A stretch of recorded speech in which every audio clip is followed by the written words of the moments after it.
Hello viewers, welcome back to my channel. So this is a part 2 of syllogism. So in the previous video we have seen the introduction about syllogism. Syllogism గురించి introduction మాత్రం చూసాం మనం.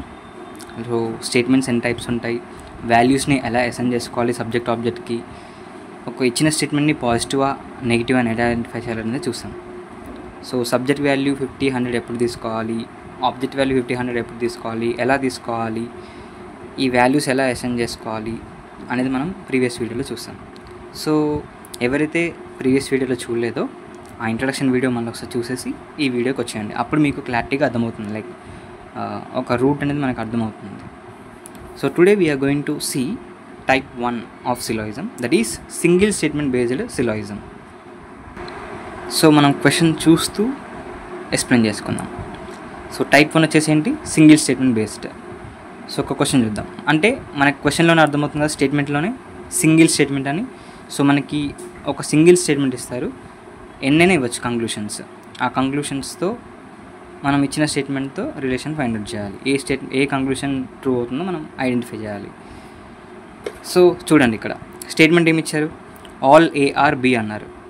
మనం first ఏం చేయాలి, ఇచ్చిన స్టేట్మెంట్ని positive negative అని identify చేయాలి. That is the first step.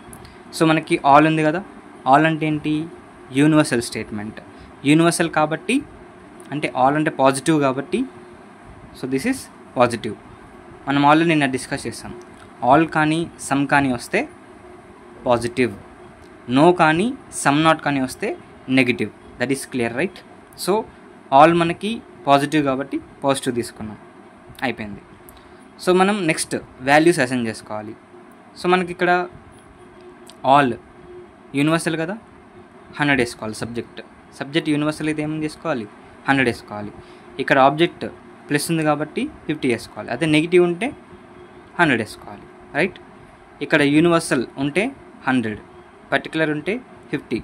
ఇక్కడ ఆబ్జెక్ట్ పాజిటివ్ ఉంటే 50, నెగిటివ్ ఉంటే 100. క్లియర్? సో నెక్స్ట్ మనం ఈ వాల్యూస్ ఏం అడ్జస్ట్ చేసుకోకుండా ఫస్ట్ మనకి స్టేట్మెంట్ పాజిటివ్ ఉంది కాబట్టి ఇది ఎలా డీల్ చేయాలి ఇప్పుడు నేను చెప్తా. ఇక్కడ నోట్ పాయింట్స్ ఉన్నాయండి మనకి. సో ఫస్ట్ నోట్ ఏంటంటే, స్టేట్మెంట్ ఇచ్చిన స్టేట్మెంట్ అనేది పాజిటివ్ ఉంటే కంక్లూషన్ కూడా పాజిటివ్ అవ్వాలి, అప్పుడు అది రైట్ అవుతుంది. ఒకవేళ మనకి ఇచ్చిన స్టేట్మెంట్ నెగిటివ్ అయితే, అంటే ఇక్కడ మనకి నెగిటివ్ ఉంటే సో మనకి కంక్లూషన్ కూడా నెగిటివ్ రావాలి. ఇక్కడ మనకి స్టేట్మెంట్ పాజిటివ్ ఉంటే ఇక్కడ నెగిటివ్ వస్తే ఆ కంక్లూషన్ అనేది ఫాల్స్. ఇక్కడ మనకి స్టేట్మెంట్ నెగిటివ్ ఉండి పాజిటివ్ కంక్లూషన్ ఉంటే ఈ కంక్లూషన్ కూడా రాంగ్ అని అర్థం, రైట్? సో మనకి ఇక్కడ ఏంటి, దీన్ని బట్టి ఏం చెప్పచ్చు, ఇక్కడ మనకి స్టేట్మెంట్ పాజిటివ్ ఉంది కాబట్టి కంక్లూషన్స్ కూడా పాజిటివ్ అవేవి మాత్రం మనకు కరెక్ట్ అవుతాయి. సో ఇక్కడ నెగిటివ్ ఉంది కదా, అంటే నో ఉంది కాబట్టి నెగిటివ్ ఇది. So this is not correct, అంటే ఈ కంక్లూషన్ అనేది రాంగ్. నెక్స్ట్ థర్డ్ చూద్దాం.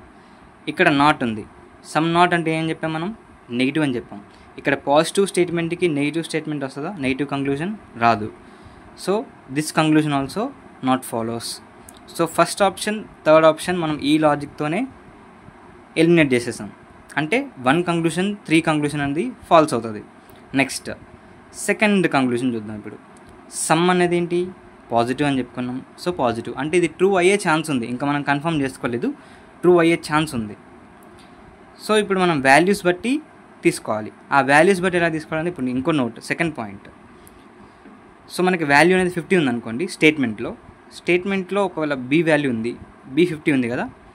సో ఇక్కడ కంక్లూషన్స్లో కూడా బి వాల్యూ 50 ఉండొచ్చు, కానీ 100 ఉండకూడదు. అంటే 50 వాల్యూని 50 లాగా రాసుకోవచ్చు కంక్లూషన్లో, 100 లాగా రాసుకోకూడదు. అదే 100 వాల్యూ ఉందనుకోండి స్టేట్మెంట్లో, ఇప్పుడు ఏ ఉంది, ఏ 100 ఉంది కదా. సో మనం ఏ వాల్యూ కంక్లూజన్లో 100 ఉండొచ్చు, 50 ఉండొచ్చు. ఫర్ ఎగ్జాంపుల్ మన దగ్గర ఇన్కమ్ అనేది 50 రూపీస్ ఉంది, 50 రూపీస్ నోట్ ఉందనుకోండి, 50 రూపీస్ అమౌంట్ ఉంది.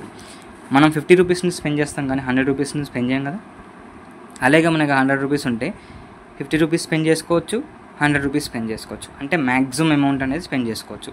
ఇక్కడ మ్యాక్సిమం అమౌంట్ 50 కదా, సో 50 మాత్రమే స్పెండ్ చేయొచ్చు. అంటే 50 ఆర్ 50 కంటే తక్కువ, 100 మాత్రం స్పెండ్ చేయలేం. సో 50ని 50 లాగా రాయొచ్చు కానీ 100 లాగా రాయలేం.